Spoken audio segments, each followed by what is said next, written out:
Hello बंधु बान्धवीসকল स्वागतम जनाइছো मोर YouTube channel और नतुन एटा भिडिओ ले और आज Assam forest department new vacancy new recruitment 2025 जोनসকল कैंडिडेट असम पुलिस फॉरेस्ट डिपार्टमेंटर बारे प्रिपरेशन चलाई आछे अपेक्षा करि आछिले वेट करि आछिले तेओलोকৰ বাবে बहुते ভাল खबर आइছে और आज आमार माननीय सीएम सर मुख्यमंत्री डॉक्टर हेमंत बिश्व शर्मा आज पीओपीत आहिছিলে और की घोषणा करिले एटू भिडिओ क्लिप आपनालोके देखाबले विचारिम और जोनসকল कैंडिडेट मोर भिडिओ प्रथम बारे चाइ आछे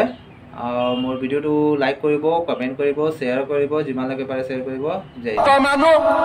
অসম আৰক্ষীৰ নতুন নিযুক্তি প্ৰক্ৰিয়া আৰম্ভ হৈছে ৰাতিপুৱা যদি আমি 4টাৰ পৰা 7টা বজালৈ গাঁৱে ভূৱে খেলপথাৰ সমূহত ডেকা লৰাসকলক দৌৰি থকা দেখা পাম কাৰো মনত চিন্তা নাই যে কাৰোবাক টকা দিব লাগিব কাৰো মনত চিন্তা নাই যে কাৰোবাক পইচা দিব লাগিব মাত্ৰ ভাল কৰি দৌৰিব লাগিব ভাল কৰি পৰীক্ষা দিব লাগিব আমাৰ ভৱিষ্যত আমি নিজে অংকন কৰিম আমাৰ ভৱিষ্যত টকা পইচাই অংকন নকৰে আমাৰ ভৱিষ্যত আমি নিজে অংকন কৰিম তেনে একসাম সাহসী আৰু শক্তিশালী যুৱকে আজি অসম পুলিচত নিযুক্তিৰ বাবে প্ৰযত্ন কৰি আছে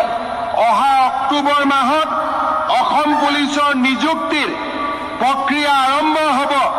আৰু 10 মে তাৰিখে আমি এই নতুন নিযুক্তিৰ প্ৰক্ৰিয়া আমি সমাপন কৰিম তাৰ লগে লগে মই ইতিমধ্যে বনমন্ত্ৰী চন্দ্ৰমোহন পাটোৱাৰী ডাঙৰীয়াক কৈছো যে আজি আমি 940 গৰাকী নৱ নিযুক্ত ফৰেষ্ট গাৰ্ডৰ আজি আমি ইয়াতে পাছিং আউট পেৰেডত উপস্থিত আছো অহা ফেব্ৰুৱাৰী মাহৰ ভিতৰত আৰু 600 নতুন ফৰেষ্ট প্ৰটেকশ্যনত নতুন জোৱানত নিযুক্তিৰ প্ৰক্ৰিয়া আমি আৰম্ভ কৰিব লাগিব যাতে প্ৰতি বছৰে আমি এনেকৈ এছাম নতুন যুৱকক অসম ফৰেষ্ট तो आपनालोके सबे गम पाले एतिया जोनসকল candidate Assam police forest department कारणे अपेक्षा करि आছিলে वैकेंसी केতিয়া আহিব अपेक्षा करि आছিলে वेट करि आছিলে एटार कारणे बहुते ভাল खबर হয় और 600 वैकेंसी मुक्ति কৰা হ'ব फरवरी माह 2025 तो वीडियो केनेके লাগিলে वीडियो যদি ভাল লাগিলে হয় लाइक करिब कमेंट करिब जय हिंद।